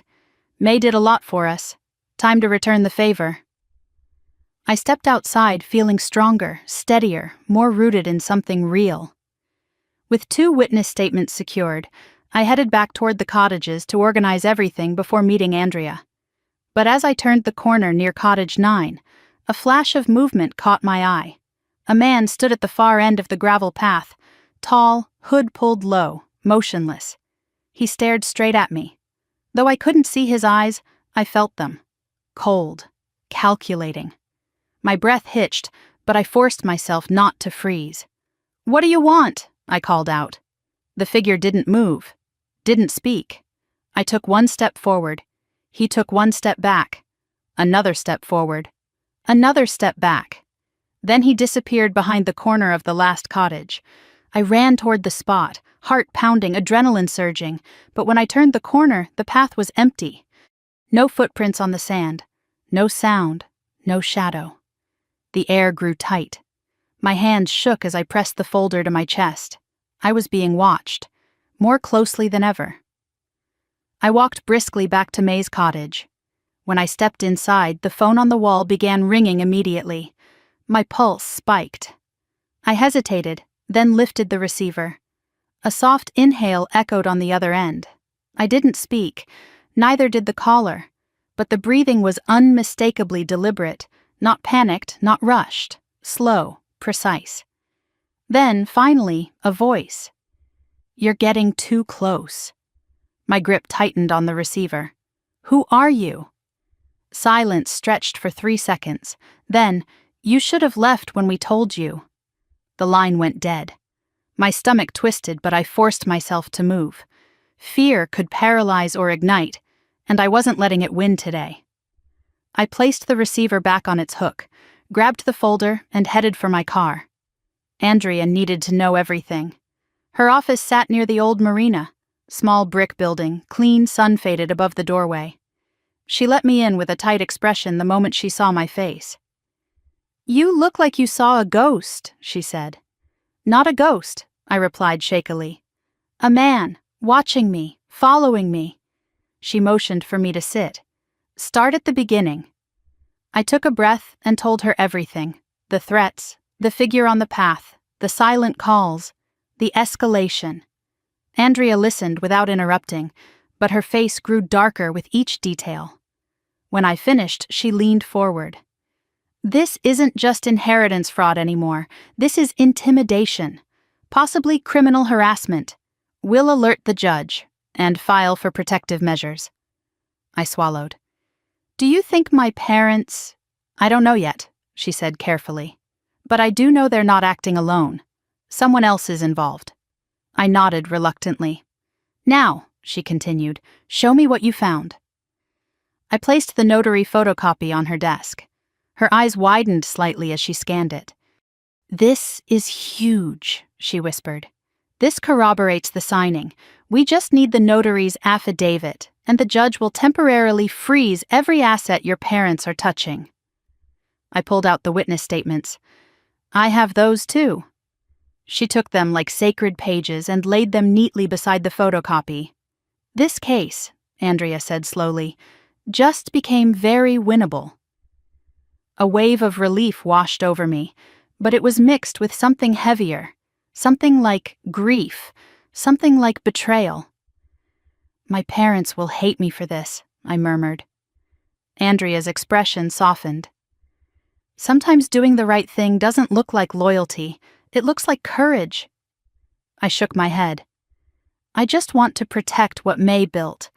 I don't want to destroy my family." She nodded. "But they're already destroying it. You're just trying to save what you can." Her words hung between us, painful and true.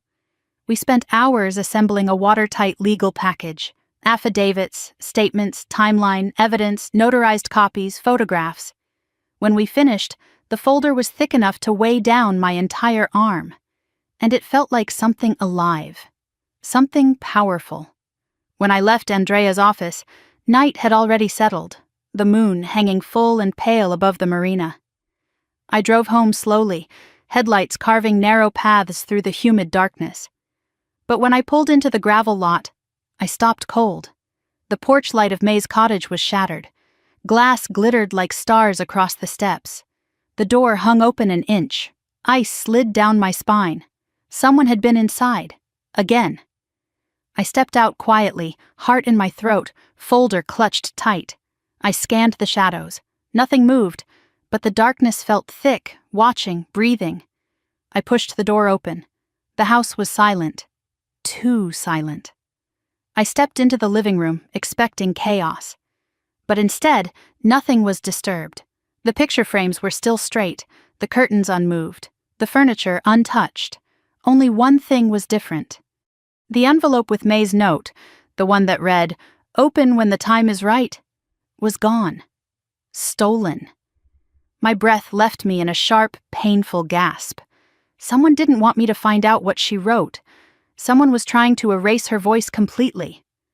I closed the door with trembling hands, locking every bolt, every latch. The house creaked softly around me, the old wood shifting as if protesting what had been taken. Then I sank onto May's couch, folder pressed to my chest. I wasn't safe anymore, but I wasn't stopping. Whoever was watching, whoever was threatening, whoever was breaking in and stealing what wasn't theirs, they had just made the biggest mistake of all. They made me angry. And now I was ready for war. By sunrise the next morning, I had slept no more than an hour. Every creak of May's cottage kept jerking me awake, convinced the man from last night had come back. The shattered porch light still glittered on the steps like broken warning signals, and each time I looked at the empty spot where May's sealed letter had been, my chest tightened. But fear wasn't going to save the cottages. Fear wasn't going to honor her. So I swallowed it down and gathered the folder. The affidavits, the notary photocopy, the forged ledger pages, the printed emails from my parents' fake property management account, the real estate brochures, everything. Today, Andrea and I were filing for an emergency injunction. Today, I was stepping into the courthouse not as the forgotten daughter, but as May's defender. By 8:30, I pulled into Andrea's office parking lot, the morning sun glaring off the windshield hard enough to sting. She stood outside waiting for me, wearing a charcoal gray suit and the expression of a woman ready to bulldoze whoever got in her way. "Tell me you slept," she said as I stepped out. "Define slept," I replied. She didn't smile. "Let's get to work."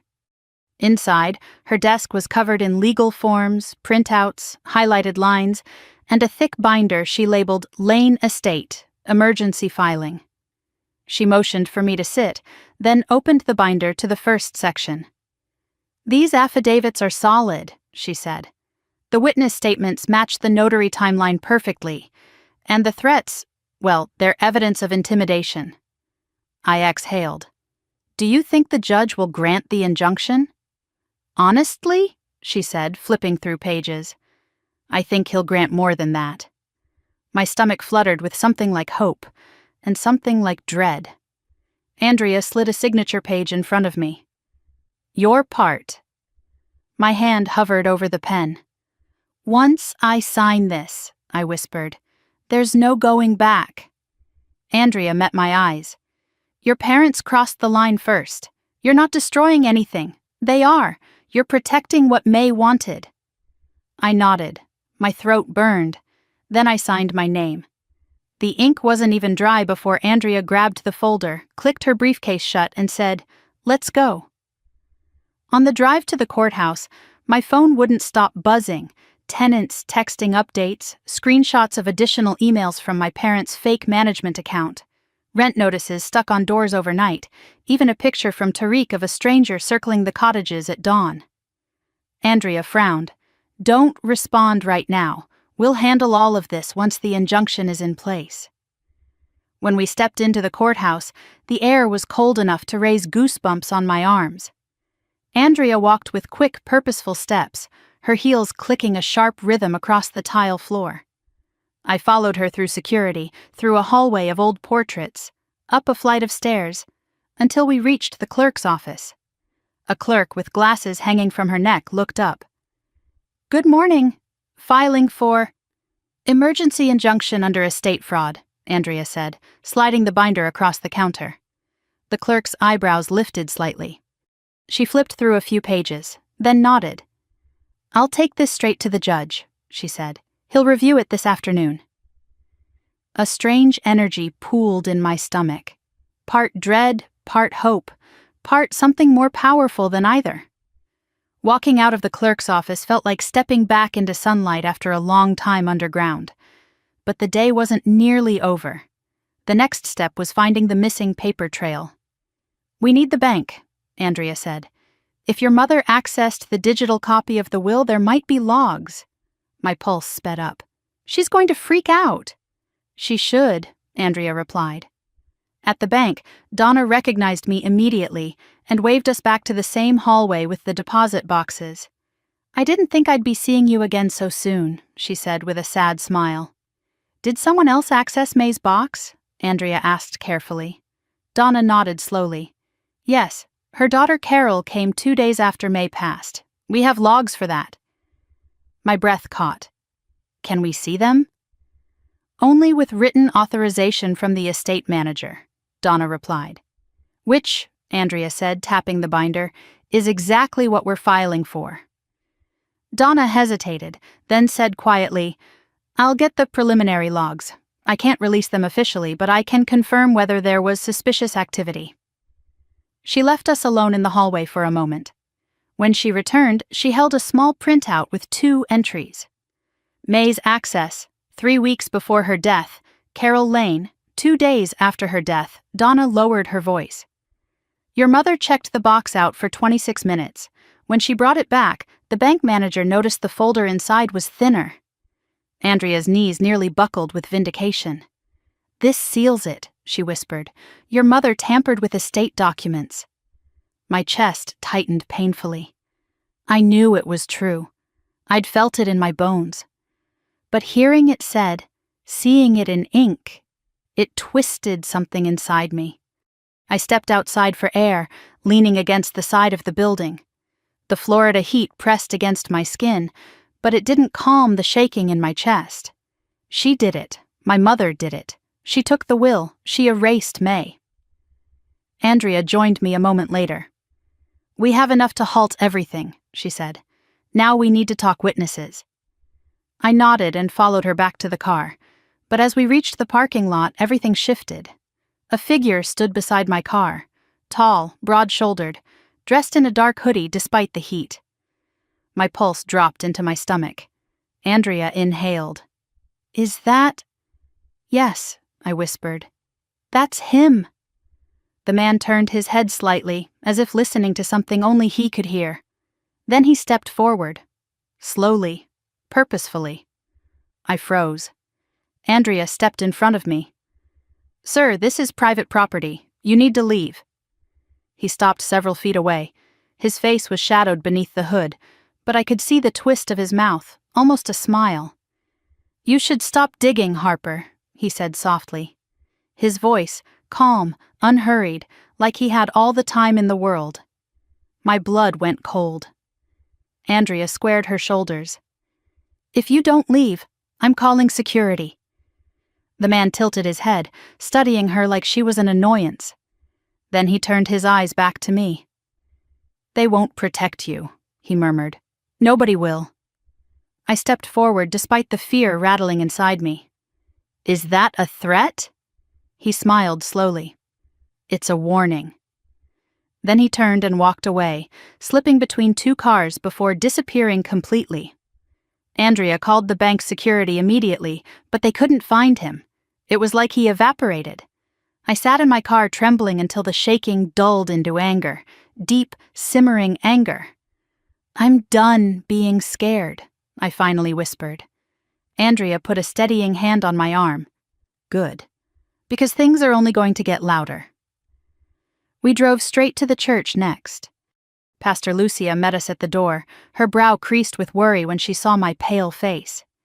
"Child, what happened?" "Someone followed us," I said. "Threatened me." Her eyes widened with quiet fear. "Then you must move quickly." She guided us into her office. A small table lamp glowed warmly beside stacks of hymnals. She placed a folder in front of me. "This is everything May left with me," she said. "Notes, letters, instructions. She was afraid of what your family might do." I opened the folder and found a handwritten page in May's flowing script. "Harper, if you are reading this, I could not finish what I wanted to. Protect the cottages. Protect the tenants. Protect the truth. Trust your instincts, not their words." The knot in my throat nearly cut off my air. Pastor Lucia rested a hand on my shoulder. "She believed in you more than anyone." I closed my eyes. "I hope I'm doing this right." "You are," she said. "You're the only one who ever could." By the time Andrea and I stepped outside, the sun was low in the sky, painting the horizon in orange and lavender. We headed back toward the cottages to gather the last tenant statements and prepare for the hearing. But when I turned onto the gravel road leading to May's property, something felt off, wrong, before I even saw it. The tenants were gathered outside the porch of Cottage 1, shouting, pointing, panicking. I parked and ran. "What happened?" I yelled. Lila grabbed my arm, eyes wide and shaking. "Your parents sent someone," she cried. "A man with a clipboard. He said he was here to assess the cottages for sale." My heart plunged. "Where is he?" "He's still inside Cottage 4, Mr. Ramirez said, fury cutting through his calm voice. "I told him to get out, but he wouldn't." Andrea stepped toward the cottage. "That's illegal. Let's go." We marched toward Cottage 4, and when Andrea threw the door open, the man spun around. He was the same one from the courthouse. The same one lurking behind Cottage 10. The same voice calling me in the night. His smile this time was slow and chilling. "Well," he said softly, "looks like I found what I came for." I stepped forward. "Get out." He didn't move. "Now," I said, voice shaking with fury. Andrea pulled out her phone. "I'm documenting this for the injunction." The man's eyes flickered to the phone, just for a second, but it was enough.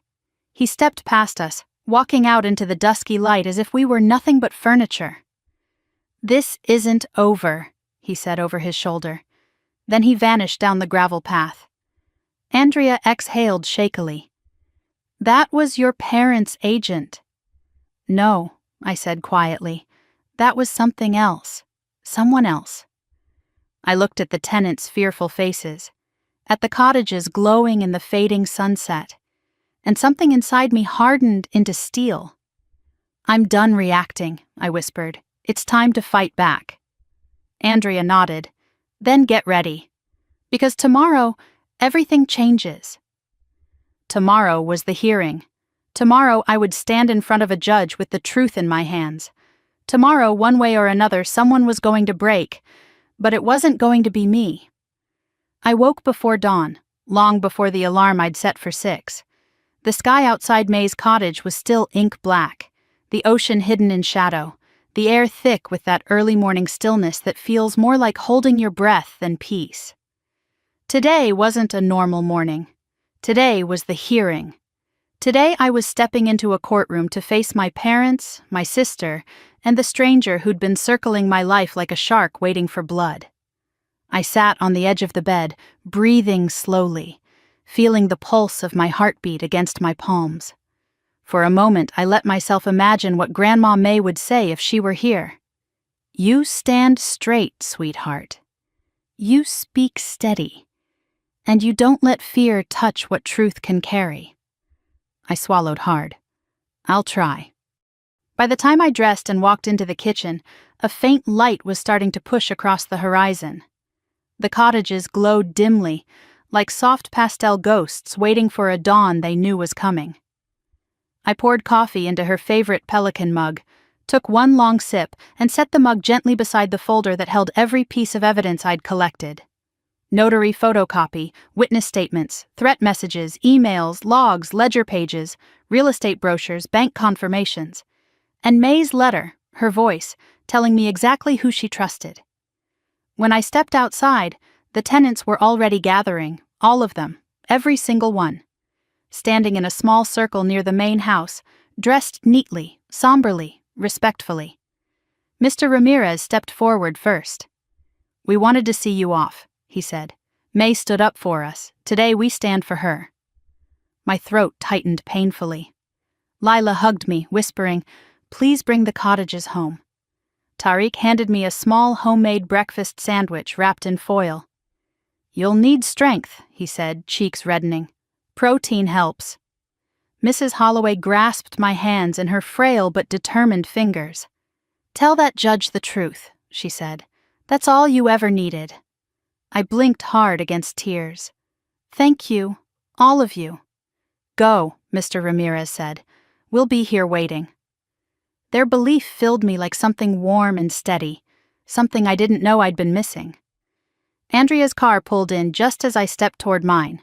She rolled down the window. "You ready?" she asked. "No," I said honestly, "but I'm going anyway." "That," she replied, "is what being ready actually means." The courthouse looked different today, sharper, heavier, like its walls already knew the story about to clash inside them. People filed in quietly, dressed in muted colors, paperwork clutched in hands, whispers floating through the marble hallways. My parents were there. My father stood tall, his shoulders squared, wearing the same suit he wore to client presentations when I was a kid, the suit he wore when he wanted to be obeyed. My mother sat beside him, lips pressed tight, eyes bright with fear or anger or both. Brooke stood slightly behind them, makeup flawless, arms crossed like a defensive shell around her frame. My father spotted me first. His jaw tightened. My mother's face hardened. Brooke looked away. Andrea leaned close. "Ignore them. You're not here for them. You're here for the truth." We took seats at the petitioner's table. My parents sat at the respondent's side, whispering furiously to their attorney, a man whose sunken eyes and frantic scribbling suggested he'd walked into a storm unprepared. The bailiff called for silence. Then the judge entered. He was older, silver-haired, with a face that carried both sternness and something softer. Experience, maybe. A man who'd seen too many family battles but never grew numb to them. "Court is now in session," he said. "Case concerning the estate of Ms. May Hollister." My parents sat straighter, ready to play their part. The judge reviewed the docket, flipping pages before clearing his throat. "We will begin with the respondents." My father rose with perfect confidence. "Your Honor, the 10 vacation homes belonged to my mother-in-law. Upon her passing, they default legally to her daughter and myself. There is no will. There is no evidence of a will. Our daughter," he gestured dismissively toward me, "is attempting to claim ownership without standing." My mother nodded vigorously. "She was hardly ever here, Your Honor. She doesn't know anything about the cottages. She doesn't deserve—" The judge held up a hand. "Thank you. Please sit." They sat stiffly, exchanging glances. The judge turned his gaze to me. "Ms. Lane, you submitted an envelope for review. Please step forward." My stomach tightened, but my legs carried me forward. I handed him the thick envelope Andrea and I had assembled, a mountain of truth built from May's trust. He opened it slowly. The courtroom went silent. So silent I could hear my own pulse. He removed the notary photocopy first. His eyes flicked up briefly, curious, surprised, before moving on. Then the affidavits from Carol Parker and Marcus Sun. Then the bank access logs. Then the digital metadata showing the deleted will. Then the forged ledger pages, emails, threat messages, photos, copies of May's handwritten notes. The judge paused halfway through and raised an eyebrow. He read another page, then another. Then he leaned back. And he laughed. Not mocking, not loud, but a soft, startled laugh of disbelief, The kind of laugh a man makes when the deception in front of him is so obvious he can't help but marvel at it. My parents stiffened so visibly I could feel the crack in their composure from across the room. The judge set the papers down, folded his hands, and looked over his glasses at my parents. "Well," he said quietly, "this is interesting." No one breathed. My father fumbled for words. "Your Honor, she—" The judge raised a hand. "Mr. Lane, this evidence strongly suggests a signed will existed, and further suggests someone with access to Ms. Hollister's home, or her deposit box, removed or destroyed it." My mother's face drained of color. Brooke closed her eyes like she could pretend she wasn't part of this. The judge continued, voice steady. "Such an action is considered tampering with estate documents and could constitute fraud." Mom let out a strangled gasp. Dad whispered, No, we didn't, there is no proof. The notary logs, the witness affidavits, the bank records, and the digital metadata," the judge said, lifting the pages, "paint a very clear picture." My father sank down slowly. My mother's hands began to tremble. "Furthermore," the judge added, "the unauthorized rent increases, property evaluations, and attempted sales are all in violation of estate law." Andrea shot me the smallest satisfied smile. The judge clicked his pen. "I am issuing an immediate injunction halting all financial actions related to the cottages. Additionally, I am granting temporary managerial authority to Ms. Lane until the full probate hearing." Mom whispered, horrified, "You can't give her control." The judge turned his gaze to her. "Mrs. Lane, given the evidence of misconduct, she is the only person I can trust to manage the properties fairly." Brooke's lips parted. She looked like a child watching a perfect world crumble into dust. My father stared at me with something between fury and regret. Then the judge said something that shifted the entire room's energy. "This court strongly encourages mediation." He removed his glasses. "Because if this proceeds to the full fraud investigation, there will be consequences." Silence fell again. Then, "Court is adjourned." The gavel struck. My parents didn't move for several seconds. Neither did I. Then the world resumed motion. The bailiff called for order. People shuffled out of the room, papers rustled, footsteps echoed. Andrea exhaled deeply beside me. "Harper, you did it." But all I felt was heaviness, relief tangled with sadness, justice mixed with grief. Victory wasn't clean. It never is when it comes to family. As we stepped into the hallway, I turned and found my father staring at me, not with anger, but with fear. And for a moment, I didn't know which one hurt more. We walked out into the sunlight, and the Florida air wrapped around me like a warm, humid blanket. Andrea placed a steady hand on my shoulder. "You ready for mediation?" she asked. I nodded slowly. "Yeah," I said. "I think I finally am." Because today wasn't the end. It was the beginning. The mediation room was colder than the courtroom, somehow smaller too, even though the table stretched nearly the length of the space. Beige walls, fluorescent lights, a single framed beach print, crooked, faded, hung behind the mediator's chair. The kind of room meant for forced resolutions and quiet humiliations. The kind of room where families unraveled. My parents were already seated when Andrea and I walked in. My father sat rigid, hands clasped tightly in front of him, his knuckles so white they looked bloodless. My mother stared down at a stack of tissues she wasn't using yet, twisting them between her fingers like rope she planned to break. And Brooke perched beside them like a fragile ornament, arms folded across her chest, face pale, mascara smudged faintly beneath her eyes. None of them looked at me. Andrea squeezed my arm as we took our seats across the table. "Remember," she whispered, "you hold the strongest cards in the room. You set the tone." I nodded, though my stomach churned like I was back in middle school clutching a science project no one believed I'd made myself.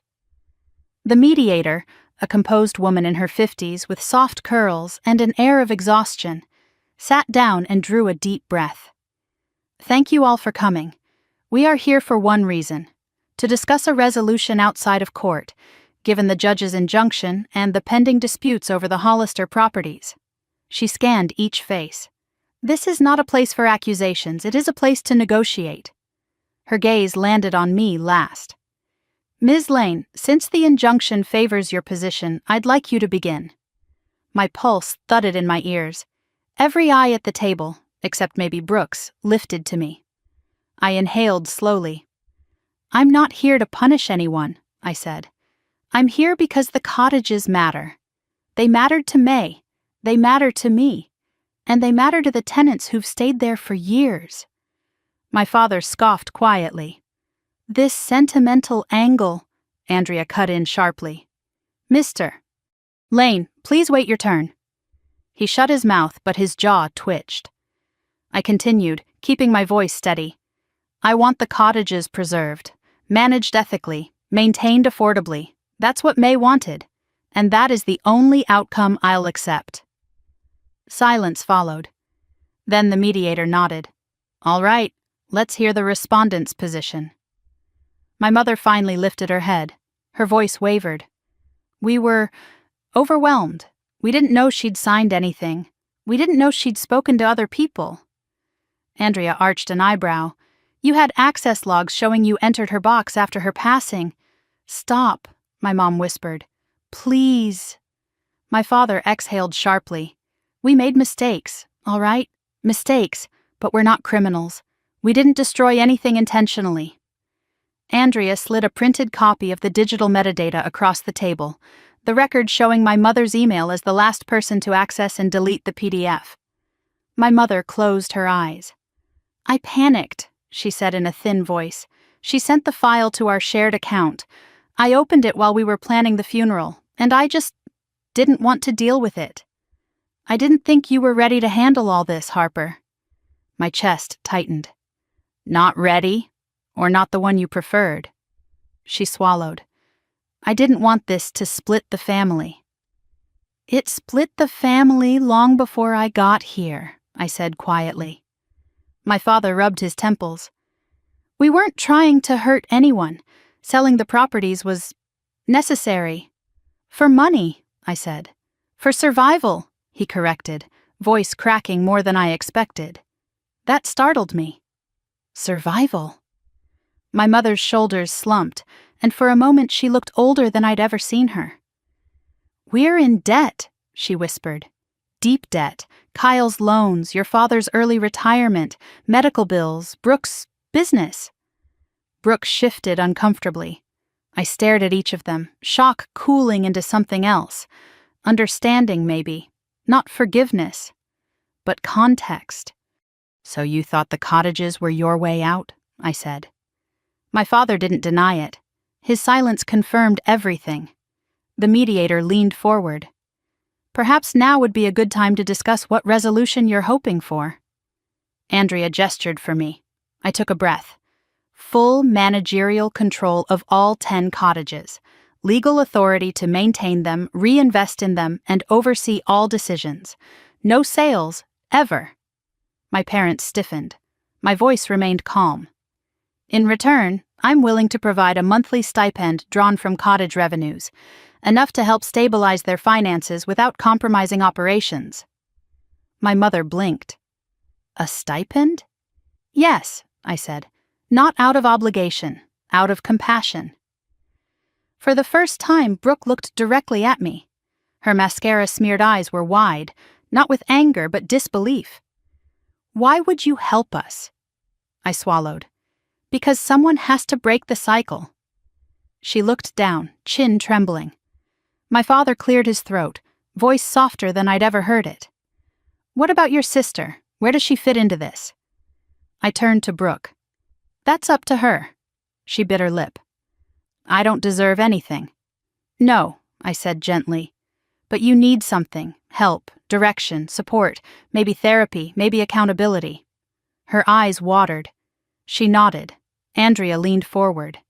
This offer is generous, more generous than most clients would ever consider. The mediator clasped her hands. Mr. and Mrs. Lane, this is a path forward. And frankly, the alternative, continuing the case, could have severe consequences. My parents stared at each other for a long moment. Something unspoken passed between them. Fear, regret, exhaustion. Then, slowly, my father nodded. "We accept," he said softly. My mother wiped at her eyes. Yes, we accept." Brooke whispered, "Thank you," barely audible. Relief washed over the room like a warm tide. The mediator drafted the preliminary terms. Andrea reviewed them carefully. My parents signed. I signed. Brooke signed, too, even though she wasn't legally required, her hand shaking the whole time. When it was done, my mother stood but didn't leave. "Harper," she said quietly, "can I talk to you?" "Alone." Andrea gave me a questioning look. I nodded. My mother stepped into a small alcove near the hallway.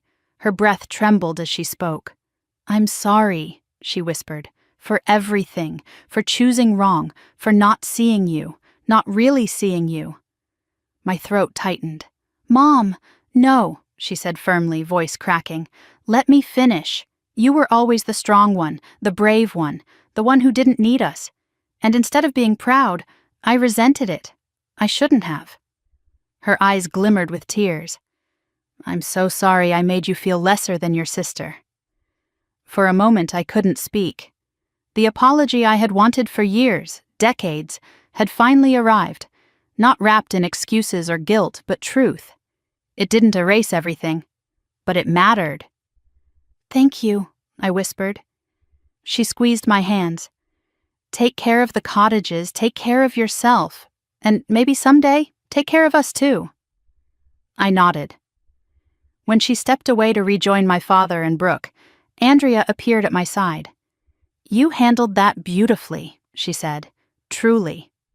I exhaled slowly. It hurts, but it feels right. Then it is. We walked out into the afternoon sunlight together. The sky was bright blue, the breeze warm, the courthouse steps wide and open. For the first time in a long time, stepping outside felt like stepping forward. Andrea paused at her car. "You know this isn't the end. This is just a new beginning." "I know. And you're ready for it." I nodded. "Yeah, I am." When her car pulled away, I stood alone for a moment on the courthouse steps, letting the sunlight settle into my bones, letting the weight of the day dissolve. Then I walked toward my car, folder tucked under my arm, the same folder that held evidence and heartache and truth and the promise of a future I wasn't afraid of anymore. Tonight, I would return to the cottages. Tonight, I would tell the tenants everything.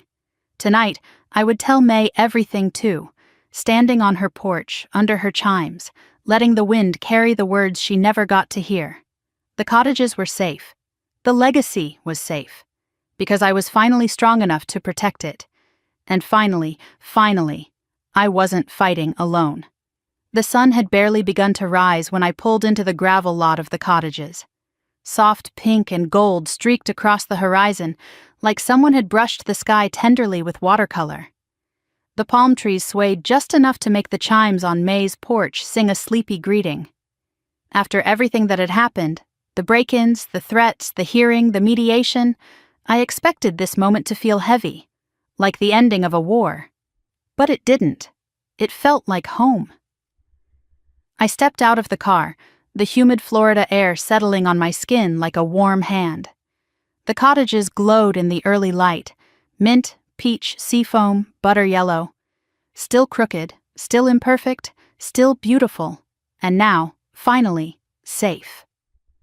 Mr. Ramirez was the first to see me. He stood on his porch watering the tomatoes he'd nurtured for years, his old fishing hat tilted against the sun. When his eyes met mine, he smiled, a full, genuine smile that reached every line in his weathered face. "Well, Harper Lane," he called out, "looks like you won." I walked toward him, shaking my head softly. "It wasn't about winning," he chuckled.